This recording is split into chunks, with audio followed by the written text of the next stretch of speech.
inland at least. Here, temperatures of 3 to 5 Celsius at best. Further south, 7 to 9 degrees. Now, overnight, the hole in the cloud across central Scotland will become increasingly small as cloud sinks southeast from the northwest and cloud further south encroaches as well. So Friday's a cloudy day. By Saturday and Sunday, it's turning wetter, but also milder.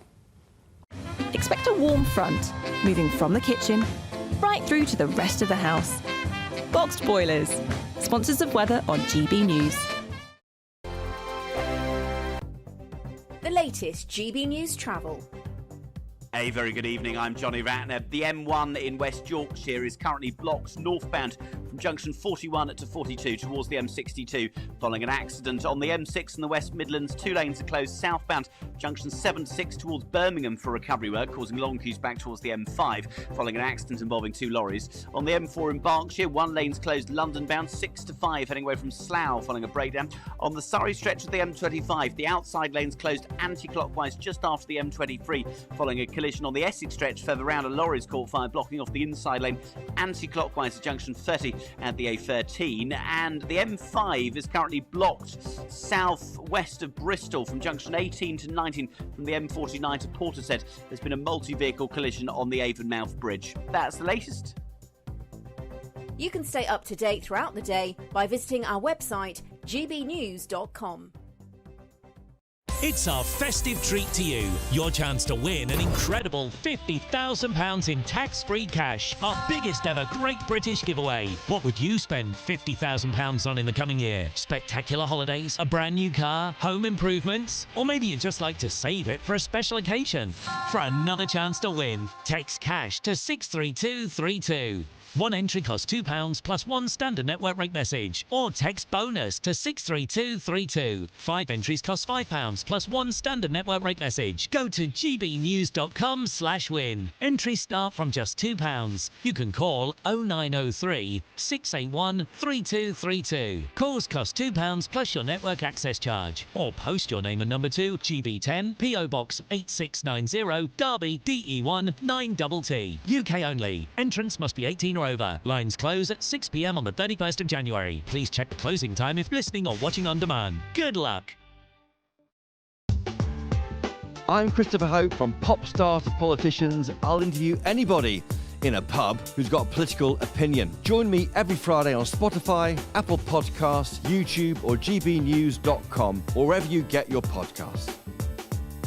This is GB News, the People's Channel. Every Saturday, 10 till 12, we'll bring you all of the news that you need to know. We'll also remind you that there is so much to smile about. It's my favourite time of the week. I get to relax, enjoy some light-hearted stories, and let Ellie teach me about fashion too. That's Saturday Morning Live, every Saturday, 10 till 12. Only on GB News, Britain's news channel. In the GB Newsroom, we bring you the news as it happens. With our team of dedicated journalists across the UK. We're ready to keep you up to date with what's happening every half an hour, every single day. Bulletins here on GB News. The People's Channel. Britain's news channel.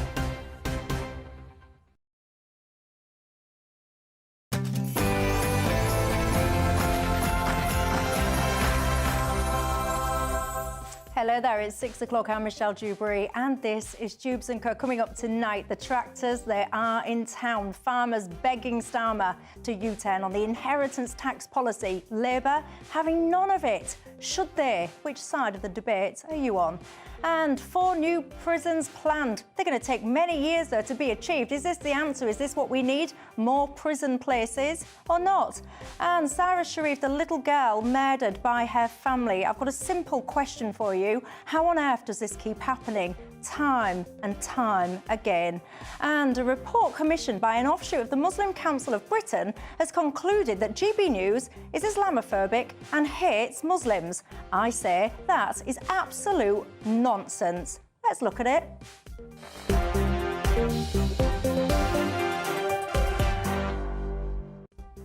All of that and lots more, but first, your 6 o'clock news headlines.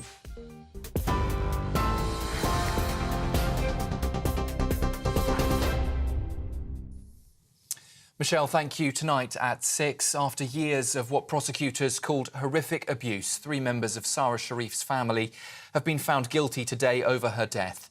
Her father, Irfan Sharif, and stepmother, Bainash Batul, were convicted of her murder, while her uncle, Faisal Malik, was found guilty of allowing her death. Despite being known to social services since birth, the 10-year-old suffered unimaginable violence, including being beaten with a cricket bat and burned with boiling water. The convictions have sparked calls for urgent reform in child protection, with the Children's Commissioner warning of profound weaknesses in the system. Sentencing for the trio has been set for next Tuesday. Well, speaking outside court today, Detective Chief Inspector Craig Emerson said the case has shocked and horrified people, not just here in the UK, but around the world. Sarah's young life was brought to an end as a result of the brutal abuse and unspeakable violence inflicted on her by Sharif, Batul, which Malik did nothing to prevent. Thousands of farmers have been driving tractors through Westminster today, demanding action from the government. They want them to rethink plans to impose a 20% inheritance tax on land worth over £1 million. Chancellor Rachel Reeves insists most farmers won't be affected, but critics say the challenges threaten livelihoods, heritage and food security. Earlier, protesters held a minute's silence for farmers lost to stress and financial pressures. Calls for a pause and consultation are growing louder, but Downing Street says the policy won't change. This is the death of farming that's going to happen under this government. So we want to mark that, but once we get to Parliament, you give them what for. We're here to make a noise. This is a war, we will win, and the government will do a U-turn. That is determined by all of us to push that. A neo-Nazi extremist terror plot to intimidate migrants at a London law firm was thwarted thanks to the bravery of a receptionist. Cavan Medlock from Harrow appeared at Kingston Crown Court after attempting to attack a solicitor in September 2020. Footage shows Medlock arriving with a 6-inch knife before being tackled in a violent struggle. Despite his threats, including admitting he was there to kill, Medlock was disarmed by the receptionist and later detained by staff. He's due to be sentenced tomorrow. Police say they're investigating dozens of individuals at the post office and Fujitsu following the wrongful prosecution of hundreds of sub-postmasters. A team of 100 officers is currently reviewing 1.5 million documents related to the scandal as they consider charges including perjury and perverting the course of justice. So far, 3 people have been questioned, with plans to interview more next year. Commander Stephen Clayman, who is leading that investigation, has described the scale as unprecedented and stressed the investigation will take time, with trials possibly not happening until 2027. The Health Secretary has announced a permanent ban on puberty blockers for children under the age of 18, pointing to safety concerns from independent experts. The ban applies to all UK prescriptions, including private ones, and will be reviewed in 2027. The move has sparked criticism, with some calling it discriminatory. But Baroness Cass, who led a review into children's gender care, says the drugs are powerful with unproven benefits and significant risks. And FIFA's decision to award Saudi Arabia the 2034 World Cup has sparked backlash tonight from politicians who have condemned it as sports washing. Despite significant concerns over human rights, including the treatment of migrant workers and LGBT fans, FIFA and the FA have given it their support, following assurances from Saudi Arabia. Well, the move solidifies Saudi's ambitions to be a global sports leader, but critics, including Amnesty International and Football Supporters Europe, have called that decision scandalous. Those are the latest headlines for now. I'll be back with you in around an hour. Now, though, it's over to Michelle.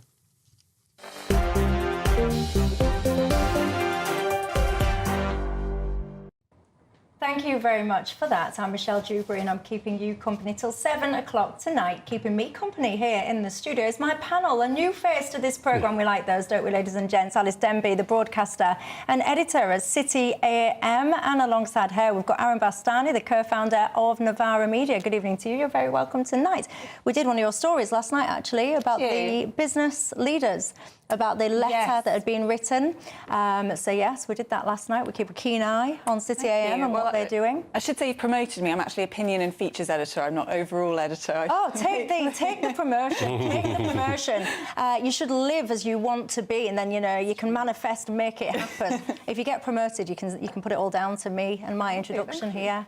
Anyway, how are all you guys at home? What's on your mind tonight? We've got so much to discuss together, haven't we? I want to talk to you about the farmers' protest, all the tractors in town. I want to talk to you about military housing as well. Have you seen the state of some of the houses that we expect the military families to live in? Do we value these people or not? I want to look at that, and also a report out by an offshoot of the Muslim Council of Britain, I was right, basically has concluded that GBNews hates Muslims and is Islamophobic. I say that is complete nonsense, but I will explore some of their points before the end of the programme. Get in touch all the usual ways. Email me, gbviews@gbnews.com. You can go on Twitter or X, get me there, or of course you can gbnews.com/yoursay, which is the website. But look, I've been doing this show since the beginning of the channel now, and I have lost count, I've got to say, of how many reports we've had to do of children that have been abused and ultimately killed by people, the very people that are supposed to protect these children, their families, their loved ones. Each and every time it happens, it sickens me to my core, and I know it deeply upsets many of you at home as well. There's been a case that's been in the news for quite some time now. The little girl, Sarah Sharif, we haven't been able to comment on it because it was an ongoing legal situation. But of course, today, there's been guilty verdicts returned in that case. Yet again, the family members found guilty of her murder. The things that this little girl has gone through, I'm deliberately not going to mention it, ladies and gents, because I probably can't even do it without crying. Anyone that's got a heart, you don't even need to be a parent to have your heart broken by these stories. It is the most barbaric, inhumane, almost subhuman behaviour that these adults have committed and performed to this innocent little girl, and it's gone on for such a period of time. But yet again, ladies and gents, what do we discover? We discover that Sarah Sharif had come to the attention of social services. Actually, from the point of birth, there was a plan in place for her, and when you look at all the goings-on here, it just goes on. She was, as I said, child protection plan at birth. There's been allegations of abuse for both of her parents. She was taken into foster care. The school at one point made a referral to social services, raising concerns about bruising. That case was closed. 6 days later, the little girl was taken out of school. She was made to cover up, and so on and so forth. Today, the National Police Chief's Council lead for child protection has said that there's not enough professional curiosity among social workers. I can't even, I really struggle to maintain my anger, my fury. These cases, they happen time and time and time and time again. And we always get the same, Alice. We get, lessons will be learned, we'll conduct a review, we'll look into it. It's something in this country as monumentally broken when it comes to protecting innocent children. Yeah, I think you're absolutely right. And you read about a case like this, it's easy to think that this is a kind of scale of evil that nothing could prevent. It's so monstrous, it's so inhuman. But then you think about the other children that have suffered similar fates. I'm thinking Arthur Binjo Hughes, Star Hobson. You think this has happened too many times. Something is deeply, deeply wrong here. Again, as you say, this girl had come to the attention of social services since birth. But when when the people who are supposed to look after you are monsters like this, that is where the state must step in and protect you. That is what the state is for, to be your last layer of protection, and it's failed this little girl and others. It's awful. It's so awful. Aaron Bastani, where are you on it? It's a really shocking story. She died with 70 injuries. 70 injuries. She was 10 years old, so this is a young person who potentially could have been able to relay what was happening to her to adults if it was probed correctly. This wasn't a 1 or 2 year old and nobody could ask them what was going on. What I would add is, and that's obviously all correct, I would add that there is a massive underfunding problem with regards to child protection services. Now, that doesn't mean this will never happen. That doesn't mean social workers won't make mistakes. Of course they will. But there's one particular fact relayed in this Sky piece. practitioners, i.e. social workers, are being faced with 40, 50, 60 cases a day. They're naturally going to be prioritising, and they're going to be errors of judgment. I think that's true. I've spoken to child protection lawyers who work with local authorities, and they feel that social workers now are being set up to fail. Often you have a system where they basically have to look at a young person, they have to make a call in a 15 or a 30-minute window, and as a result, many of the best people leave. So you have a system where the really talented social workers don't want to stick around, and the ones that do stay, like I say, under-resourced and massive demands on them. So I think that we need to be spending more on child protection services, and of course people say that about everything with regards to the public sector, but I think this is so important and actually doesn't require that much money.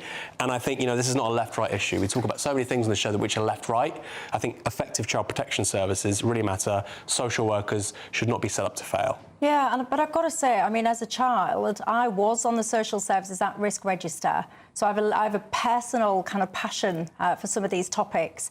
And I'm telling you now, when an adult abuses a child, they are so, like, they're conniving, they are deceitful, they're clever, they're really clever, these people. And this sentence today, when the guy, the council lead here, he's asking, or he's saying, not enough professional curiosity. Professional curiosity doesn't cost money. When people are lying, cheating, deceiving, concealing, covering up children's faces, covering up their body, you've got to ask questions. And I would ask you a question. If you're a social worker and you don't possess, and I'll quote again, the former National Police Chief's Council Lead for Child Protection, if you don't possess professional curiosity, then I would say to you, with all due respect, get out of that profession and go and do a different job, because I and millions like me are absolutely sick and tired of sitting here talking about, referencing and reporting on yet again children being harmed and abused. It's not good enough, ladies and gents, it's really not. Let me know your thoughts on that, and I apologise for the rant, but I make no apology for starting my show with that story and that little girl, Sarah Sharif. I really hope that you rest in peace. Now, look, today we've seen a convoy. I've been really enjoying the coverage on GBNews. I've got to say, second to none, our coverage on this protest here. The farmers, did you see this? They descended on Whitehall today. Let me show you some of this footage, because honestly, I find it so moving, galvanising, energising, people very passionate about their cause. And the NFU chief, he was speaking out today. He was almost in tears. Take a listen to him. It's not money. This is a lifetime of work. It's the heritage.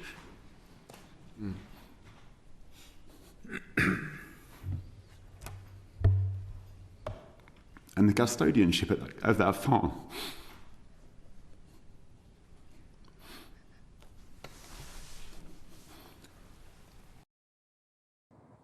I was watching that happen. I had tears in my eyes.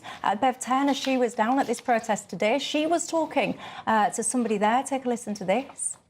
The protest? I am. I'm not even a farmer. Amazing. So why are you here? Just to support. Labour are killing it. I've never needed to protest in my whole life. Yeah. You look genuinely emotional. Oh, come here, stay with me. I can't make you cry and then you walk away. You've never protested in your life, and yet you feel so desperate about this country. Tell me why. Just they're mucking everything up. It's ruined. Yeah. Feels like broken Britain. Absolutely. Oh, come here, I'll give you a cuddle. But Keir Starmer, he was talking about this farming inheritance tax as well. Take a listen. So will the Prime Minister change course and recognise the vital role that British family farms play? Yeah. Prime Minister. Mr. Speaker, as he knows, we put £5 billion into farming over the next 2 years. That's a record number under the budget. Last week alone, £350 million to support farmers in the United Kingdom. That does contrast with the last government, who was an underspend of £300 million in relation to farmers. In relation to inheritance tax, as he knows, in a typical family case, the threshold is £3 million, and therefore the vast majority of farmers will be unaffected, despite the fear-mongering of the party opposite. Well, there you go. So I want your opinions on this farming situation. Where are you on this very divisive issue? And as I've just shown you, a very emotional one as well. I'm going to explore this fully after the break. But for now, just give me your top-line thoughts on it, Alice. My top line is I think this is pure class war. I think Labour thinks that farmers are toffs in Wellingtons and barbers will never vote for them, and it doesn't care about them at all. Aaron? I turned up here in a Barber as it goes. You? I did. You. There you go. This has become a major issue with regards to tax dodging, and I do feel very sorry for family farmers. And yes, you can blame the Labour Party. I would blame the multimillionaires that are buying up grouse moors and pheasant shooting areas and farms to not pay tax, but also to get subsidies. Really shocking. Interesting stuff, different opinions there. So which side of the fence are you on? And crucially, do you think that the Labour Party should U-turn on this policy or not? I'll bring you and the panel back into this conversation after the break. Headliners. Tomorrow's papers tonight, every night from 11 p.m. This is Miss Universe fans hailing the end of wokeness and crediting the Trump effect after a biological woman, there's still some of them around apparently, has won the 2024 crown. She's Miss Denmark, because obviously the last decade, you know, it's just been a beast transgender smurfs from Papua New Guinea. They're the only people allowed to win any beauty contest, you know what I mean? You're not allowed to have any. There's some of the trans women have won these. You definitely wouldn't say no. They look amazing. I've seen but I've seen some of them that didn't, and some that were clearly just there out of Have there been more than one trans woman? I didn't realise this. Okay, I've got a chart at home. This one isn't trans. Victoria Kjær Thielvig, 21 of Denmark. Everything about that description says attractive. Nazis. Okay, yeah. I have seen pictures of her. She is very attractive. Yes. She is. Yes. I don't know exactly how to put it, but she is kind of not retro or vintage or so. She's quite an old-fashioned notion of beauty, like just absolutely ice blue eyes. No penis. Absolutely extraordinary. Clear skin and gorgeous blonde hair. I mean, it's absolutely kind of mid-70s, Well, apparently the sanity's returned to the beauty pageant industry, so they can get back to, sexualising 4-year-olds and promoting anorexia like they used to. So there is that, She will earn an estimated $250,000 annual salary working full-time as Miss Universe, and will live in a luxurious New York City apartment as she carries out her duties, which involve glass coffee tables and rich Saudi businessmen. Glass coffee tables. And visiting other planets and solar systems and constellations, I would imagine, in Miss Universe. Being concerned about animals. Yes, absolutely, and wanting to bring about world peace. I miss those days. GB News, the People's Channel. Weekdays on GB News. Wake up to breakfast every day from 6 a.m. Followed by Britain's newsroom at 9:30. At noon, it's Good Afternoon Britain. Followed by Martin Daubney from 3 p.m. Only on GB News, the People's Channel, Britain's news channel. This is Britain's Newsroom, where your voice matters. It's just astonishing. With expert analysis and honest opinion, we don't just keep you informed. We bring you unique perspectives you won't see anywhere else. Can't argue with any of that. When the news happens, it happens here. On Britain's Newsroom, weekdays from 9:30 a.m. Only on GB News. We're proud to be GB News, the People's Channel. And as you know, we always love to hear your views. Now, there's a new way of getting in touch with us at gbnews.com/yoursay. By commenting, you can be part of a live conversation and join our GB News community. You can even talk to me, Bev Turner, or any of the members of the GB News family.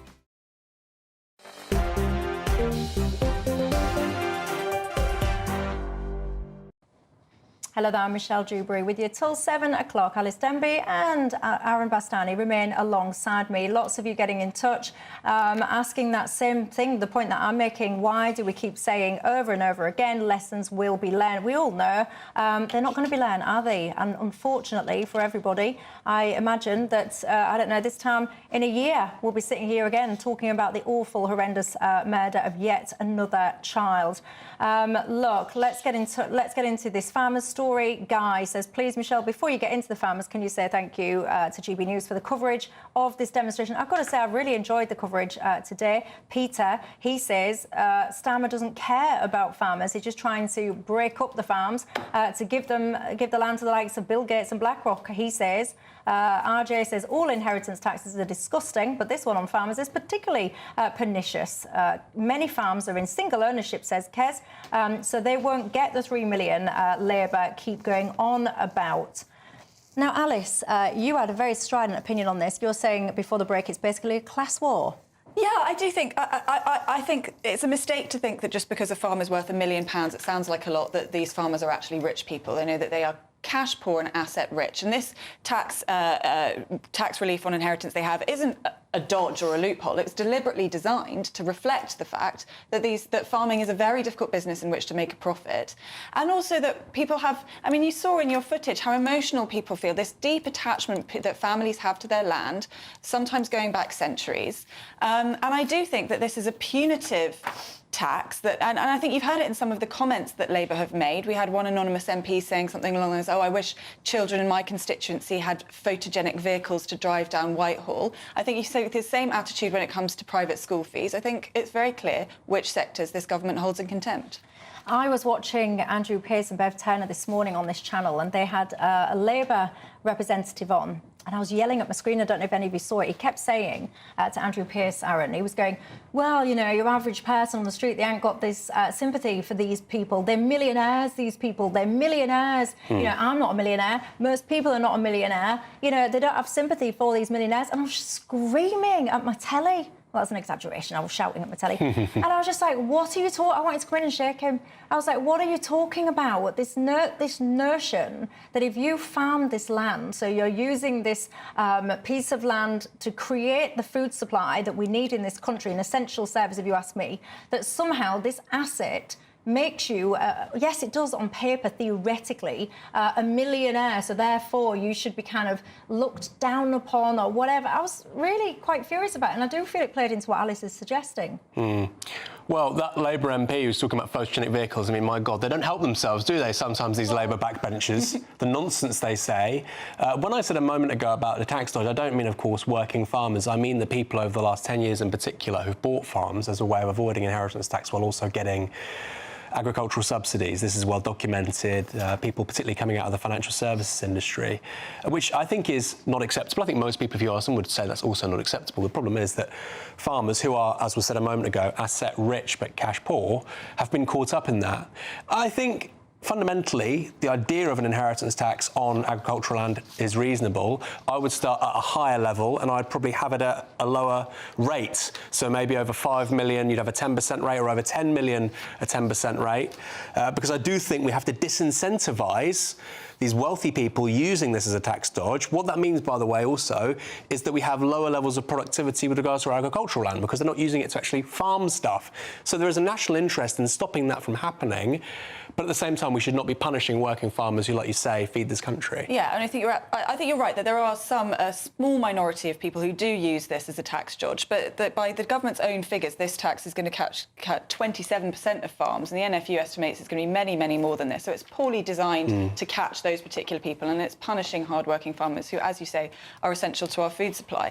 And I think more broadly speaking, I mean, farming is a very, very difficult business. They have to deal with so much regulation, and they have to essentially survive on subsidies. That should be a much more sensible industry than it is, and they're kind of trapped in this, you know, slightly old-fashioned, very over-regulated, very low profit industry. And they're squeezed massively. I know I speak to a lot of my viewers. I know what you think. I read your emails, and you'll be shouting at the screen, some of you farmers, saying, Michelle, we get absolutely squeezed within an inch of our lives in terms of profit margins from the likes of supermarkets. One of the big arguments will be that the farmers are adamant that the Treasury have got their sums wrong. I mean, you touched on then how many farms will actually be affected by this. I was watching farmers today just saying, look, Keir Starmer, sit down with us. You've got your calculations wrong. You've got your numbers wrong. Do you think they've got the numbers wrong? Yeah, I do think they've got their numbers wrong. I think you know, there's some very good data out there that the NFU has on the number of farms it estimates will be drawn in by this, because it's quite difficult to calculate, because obviously this only comes into play when someone dies. It's quite difficult to actually figure out how it's going to affect people. Who's this? Rob, you say, I hope that the farmers go on strike, Michelle. You've said that the train drivers, etc. and NHS have demonstrated that if you want change, then you have to go on strike. What do you think to that, Aaron Bastani? Broadly true. Protest by itself doesn't really achieve very much. You know, people were talking about that petition to get rid of Keir Starmer recently. You know, it got 2.5 million signatures. I know people on this channel were lapping it out. It's very interesting. I mean, 2.5 million people is a lot of people. But for me, as somebody who's from the left side of politics, who's seen my side of politics do that stuff for the best part of 14 years, that is not a reflection of political strength. It's a reflection of political weakness. And often that is the case with protest. Industrial action and strikes is very different. It is very much a representation of strength. And it's true, if there was some kind of strike with regards to food production in this country, believe me, things would change very quickly. Indeed. What do you make to it all at home? My inbox is on fire. So many of you very strong opinions. And I can tell you, so far, quick glance, so many of you are on the side of the farmers on this one. So tell me this then, where would you raise the money then? So if you wouldn't tax the farmers, where would you take the money from? I can hear you. I think I know your answer to that. I know some of you and your opinions. But tell me, where would you raise that money from? Coming up after the break, lots we need to discuss, ladies and gents. Prisons, there's now a new plan in place to fix that system. Military housing, what is going on there? Also, this Muslim Council of Britain report saying that GB News hates Muslims and is Islamophobic. Let's look at that. I'll see you in 2.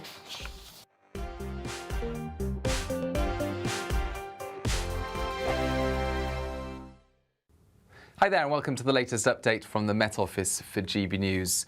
The next 24 hours will be rather gloomy for most of us, with a lot of low cloud, mist and fog, some patchy drizzle too, but clear and frosty for some, most notably those areas that have seen sunshine during the last 24 hours. Scotland, mostly central and northern parts of mainland Scotland, where we'll see clear spells continuing overnight. Frost widely forming under those clear skies and some patches of fog. But eastern Scotland and the far north and west, mostly cloudy. Likewise for Northern Ireland, England and Wales. And in fact, across the east of England, increasingly low cloud will lead to a gloomy start to Thursday, with largely drizzly rain starting to move in from the North Sea, and that will reach parts of the Midlands by dawn, and it's going to be dreary and damp in these areas.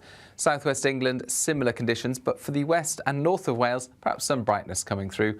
Likewise for the far north of Northern Ireland, but otherwise Northern Ireland's mostly cloudy. The cloud beginning to spill into southern Scotland as well. But elsewhere across Scotland, where we do have the clear skies overnight, it's going to be a chilly start to the day. And in some spots, once again, temperatures will struggle above 0 throughout daylight hours. Some patchy fog persisting in places as well. But the gloomiest skies, I suspect, by now will be across much of England into East Wales as well, with outbreaks of light rain and drizzle. 8 to 10 Celsius in the south, a little milder compared with the recent days, but staying cold for parts of Scotland.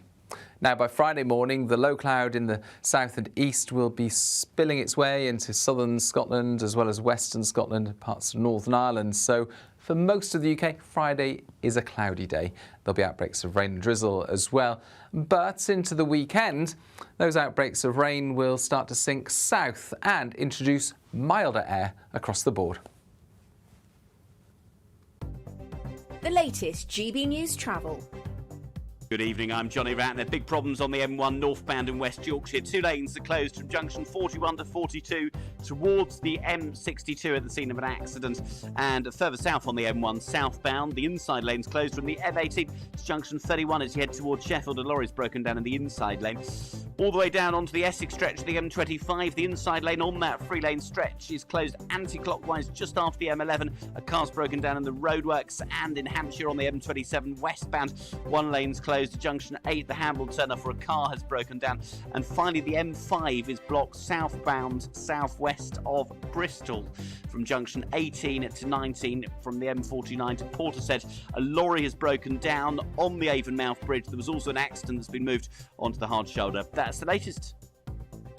You can stay up to date throughout the day by visiting our website, gbnews.com.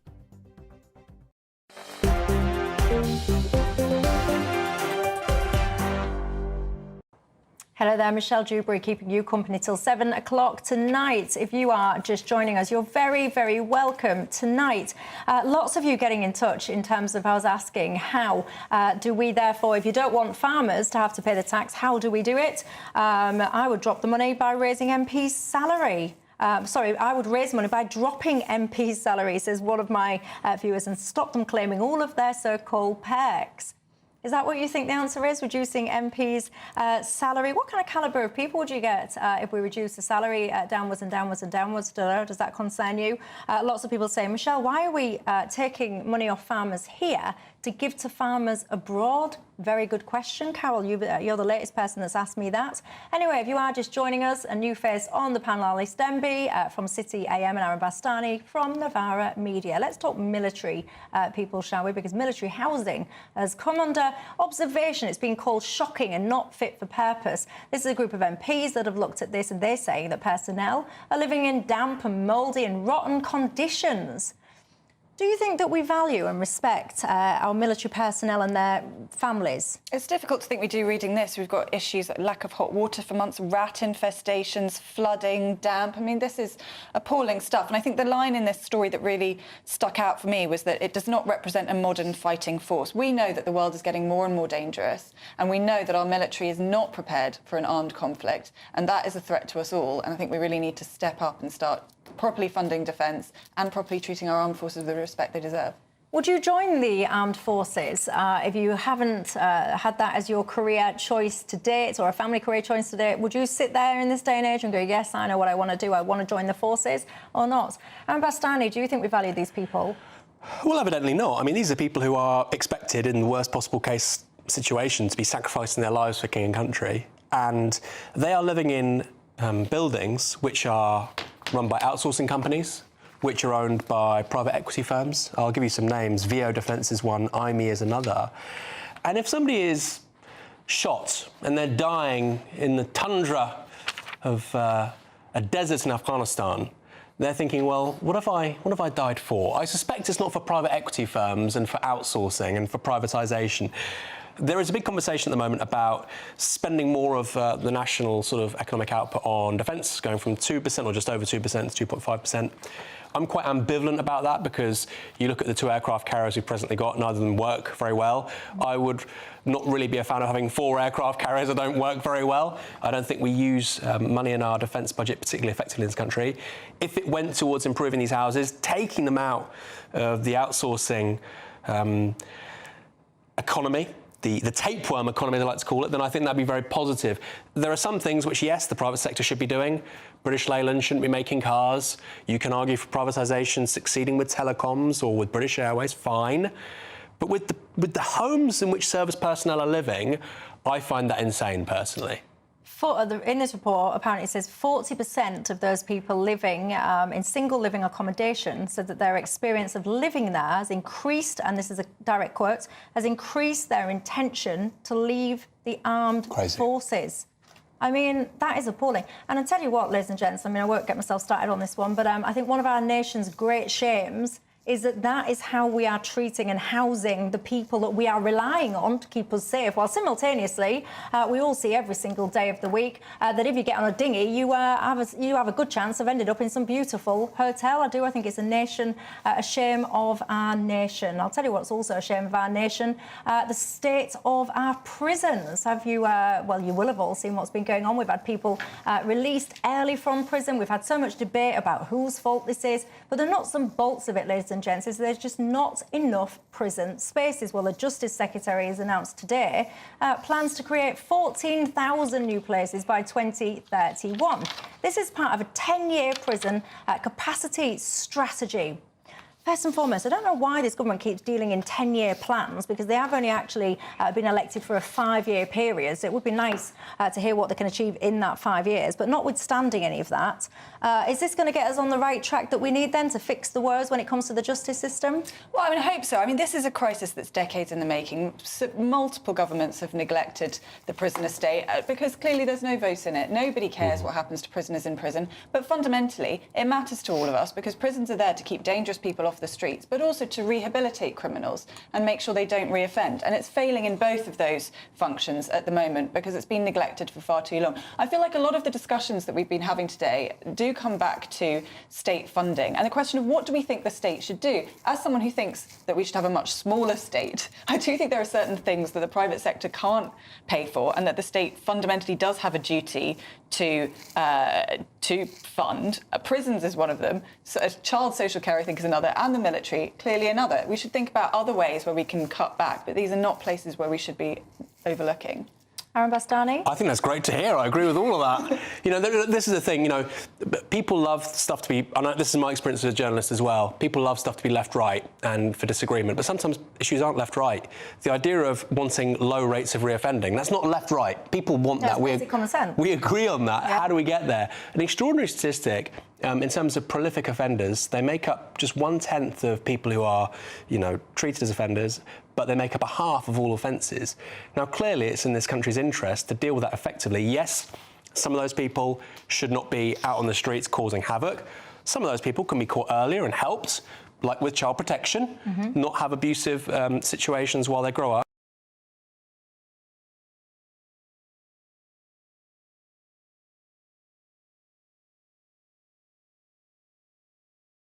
We've basically decriminalised a ton of crimes. We don't really, like you said, there's no votes in it, treat this as a problem to be solved. It's just a political football for this party and that party. What I will say is, yes, it's a 10-year plan, but Labour is saying they're going to create 14,000 more places in England and Wales by 2031. That's, what, 6.5 years? I think that's quite an impressive goal, actually. Well, in over the next 7 years, what they're saying is they're going to build 4 prisons over the next 7 years, creating 6,400 new places. The likes of Rupert Lowe from Reform UK, he's been active on Twitter today, pointing out that you've got 10,000 foreign prisoners. He's saying, well, there you go, you could clear up 10,000 spaces by deporting those criminals to their country of origin. Is that a good strategy, Aaron Bastani?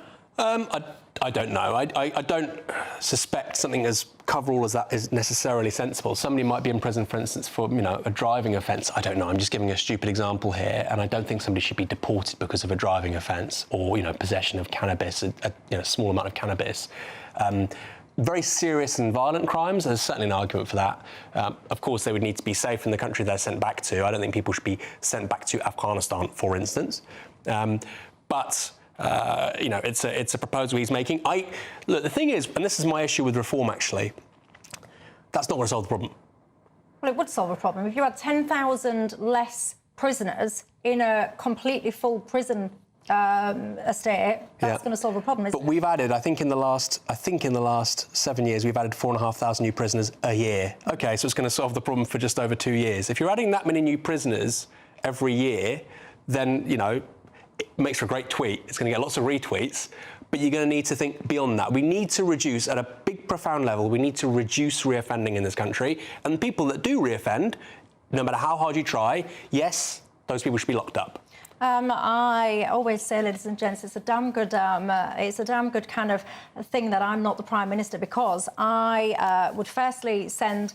if you are convicted of looking at child abuse, you'd be in prison if I was in charge, and I would reduce the reoffending that you're suggesting, because I would make it mandatory for chemical castration as well for said paedophiles. That would reduce the reoffending rate. But as I always say, luckily for you lot, I'm not in charge. My mother-in-law agrees with you, by the way. Sorry. Well, Aaron Bastani's mother-in-law, you are a smart individual. I like your style. What do you make to this idea of Reform UK?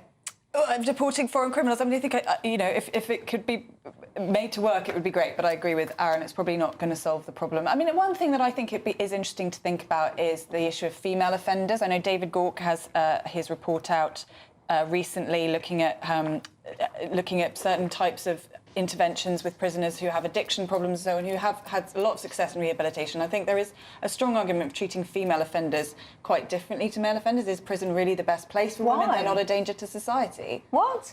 So hang on, so if I'm a violent criminal and I happen to have a vagina rather than a penis, why should I get treated differently? Well, I think women are much less of a threat to society, because frankly, you're not going to be able to hurt a man. Not the ones that have been convicted of criminal offences, clearly. Yeah, violent offences are a different thing, but with female offenders, there's often issues around abuse, addiction. I think these are women who perhaps would be much more able to be rehabilitated, and it's worth perhaps having different interventions for different kinds of offences. Oh, you see, I don't really get this, because as women, we all bang on about how we want equality and we want to be treated equally, but then we'll sit there and go, oh, actually, when a female is a criminal, because she's a female, let's treat her differently. And if we do start treating female criminals differently, we think we've got a problem now with fellas pretending to be women and trying to get in the female prison state. Can you imagine how that problem would escalate? I don't think equality is about treating everybody exactly the same. I think it's about recognising the differences and having the same opportunities, or indeed, you know...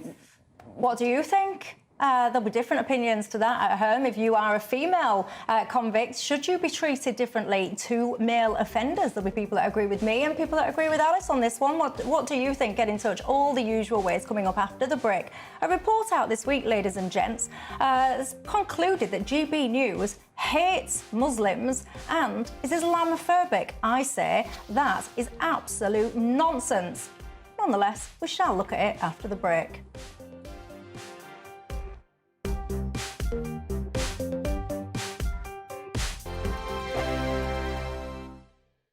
This is GB News, Britain's news channel.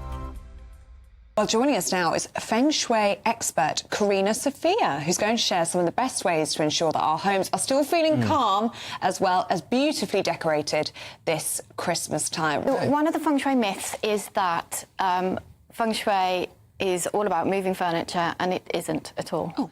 Well, there is a little bit of that. It is about the flow of energy, but it starts outside, so there's lots of different forms of Feng Shui. So what we're going to talk about today is one form called Flying Stars Feng Shui, and there's another one that's classical, and form Feng Shui starts outside.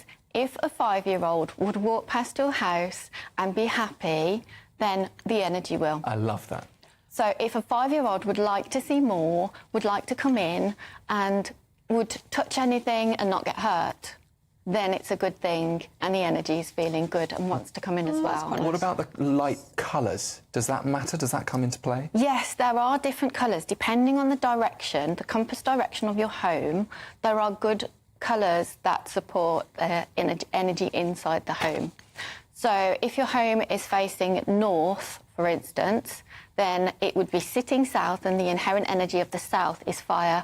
So you want to have red or green, which is wood that fuels the fire, and that supports the inside of the home. Now, I just painted my door red a couple of days ago, and then I got this opportunity, so don't underestimate it. You want to decorate your tree with whatever you want to manifest. Whatever it is that you want to bring into your life. So this speaks for itself. It says joy. Oh. And it has a little bell I on like it. that idea. I can get on board with this. So you decorate your tree with things you'd like to see in your life. Yes. Okay. So we're going to put some joy. That would be nice. GB News, the People's Channel. Why go out on a Friday night when Friday night comes straight to your home? Talking about? Join me and my A-team of top pundits. Chemistry tonight is electric.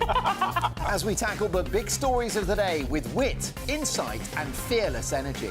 Man of the people. It's all vibe. Just a filing cabinet on wheels with a tie on. So, order in Friday Night Live with me, Mark Dolan, every Friday at 8, only on GB News, the People's Channel, Britain's news channel. Join me, Camilla Tominey, for a frank and honest discussion with those in power that cuts through the spin and gets to the heart of the issues shaping our nation. You haven't confirmed that you want to stand as leader, but you haven't ruled it out either. This report basically says that he's not fit to stand trial. Is he indecisive? Incompetent? I deliver the dose of reality Westminster needs. That's the Camilla Tominey Show at 9:30 every Sunday on GB News. The People's Channel, Britain's news channel.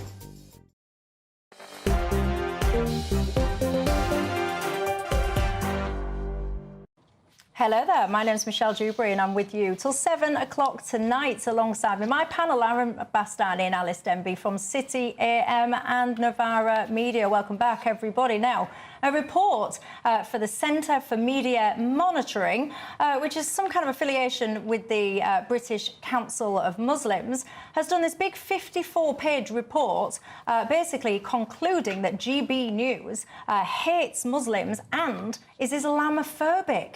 Apparently, we've accounted for half of UK news channels' coverage about Muslims and Islam. Apparently, they say we have negative portrayals that regularly demonise the belief of Muslims. Well, I've got to say, I myself come up in this report multiple times over, and I have issues with this report, ladies and gents. I feel that this report deliberately, I would argue, takes comments out of context. It strips context out, and sometimes it deliberately tells untruths. Let's look at some of these. Listen to this clip.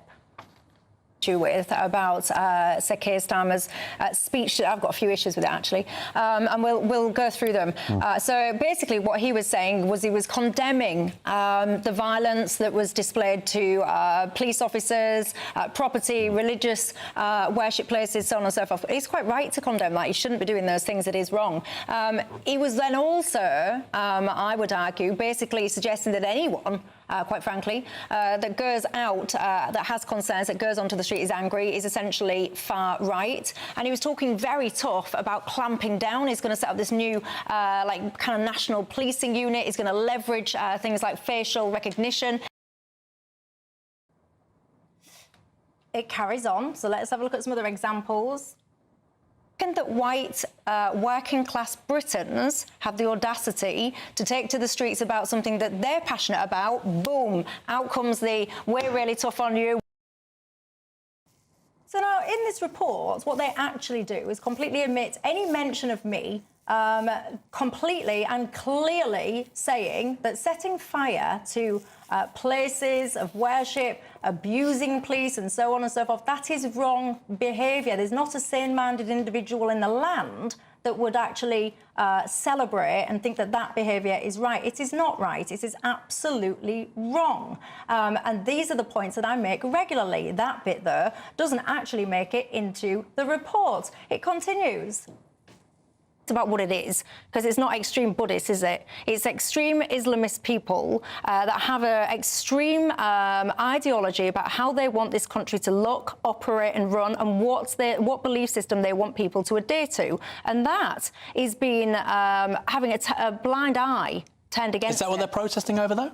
Well, and this is where it becomes interesting. This is where it's heading, and I actually think we need a law that explicitly says that no one can conduct, in any walk of life in the United Kingdom, Sharia law, because that is where this is heading, and it's really bad news. And frankly, we want to keep religion out of politics, because otherwise you see this sectarianism. You're right about the context, but when that happens, generally it ends in extreme tension, extreme divisions, violence and death. Now, that last conversation, which, Aaron, you were actually part of, that last conversation, this report has written up as follows. This is a direct quote. Following the election of 4 independent MPs in the 2024 general election, GB News presenters described this as an example of sectarian politics. Michelle Dewberry, described them as extreme Islamists that have an extreme ideology about how they want this country to look, operate and run.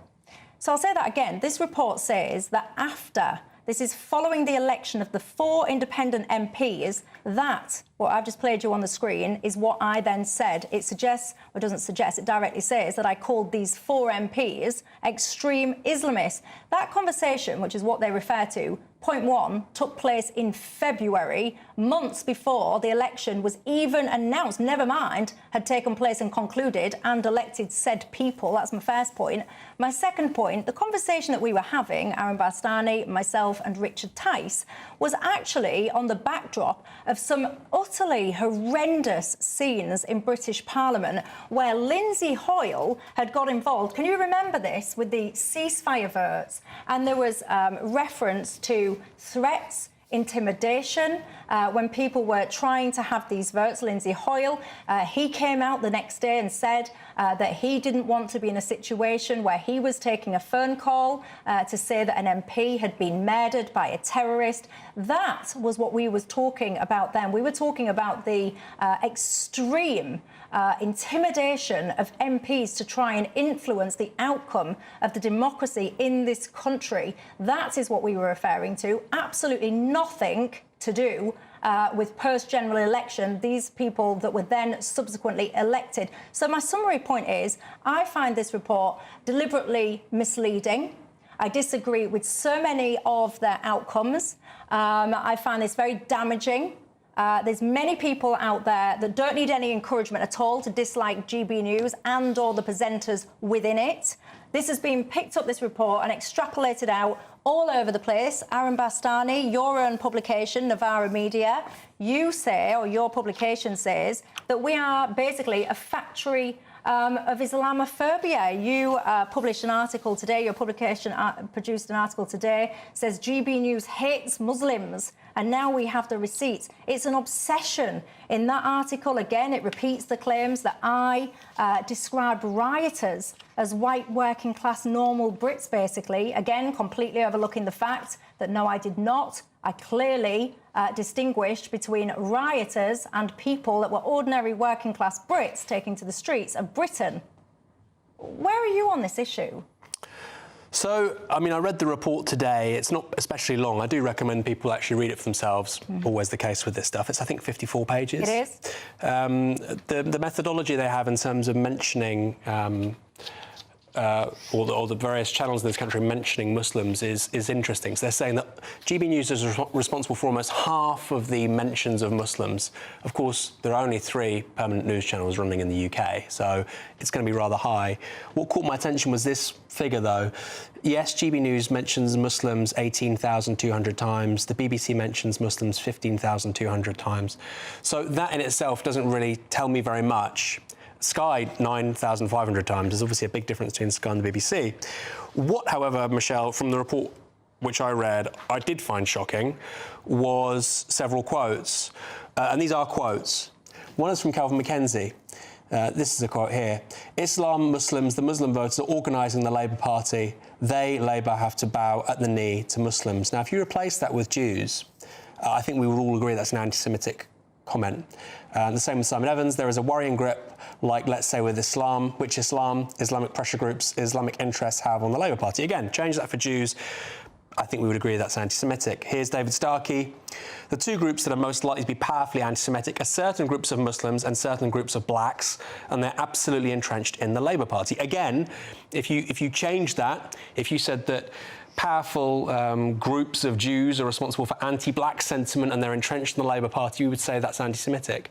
So, for me, what was really powerful in the report, like I said, I didn't really agree much with the methodology, the quantitative methodology of the numbers and the mentions, but those quotes are striking, and I would suspect that you would think they're not particularly tasteful. People say things all the time that are distasteful, and that is an element of free speech. The context, I don't know, for what you've just described. I would like to know, what is the context that these conversations were had? What was the pushback from the presenters? What was the pushback from the other guests? Because what happens on this channel, we have conversations that don't take place in isolation. They take part as part of discussions and debates with all different viewpoints and perspectives and all the rest of it. So do you stand by Novara Media's tweet that calls GB News an engine of Islamophobia? That's the title of this article. Yeah, I'm asking you what another title. Do you? And Novara, hold on. So Novara Media is reporting a report. It's relaying the findings of a report by the Centre for Media Monitoring. Yeah. So that's not a Novara report. It's reporting a claim that's made elsewhere. This is a report that you've put, that your publication has tweeted, and your guys have called it GB News as an engine of Islamophobia. I'm asking you. You work here. You've been here for, well, you don't work here, but you're on this programme. Yeah. You've been on this programme for a long time. You've been on other programmes. Do you think that that is an accurate statement? I would say the quotes I just told you a moment ago, I think those are Islamophobic quotes. That's not what I asked. No, hold on, Michelle. Let me. GB News is an engine of Islam. No, because I want to be fair and accurate, and I think your viewers have seen me on here. I try to be fair. I've never heard from you on this show, I've come on many times, I've never heard you say anything remotely Islamophobic. Given you're mentioned 9 times in the report, I think that's a reasonable retort. I don't watch GB News enough to say things one way or the other. I would say this. Kelvin McKenzie said something there that, frankly, I don't think the BBC would platform because the BBC has a different approach to these debates.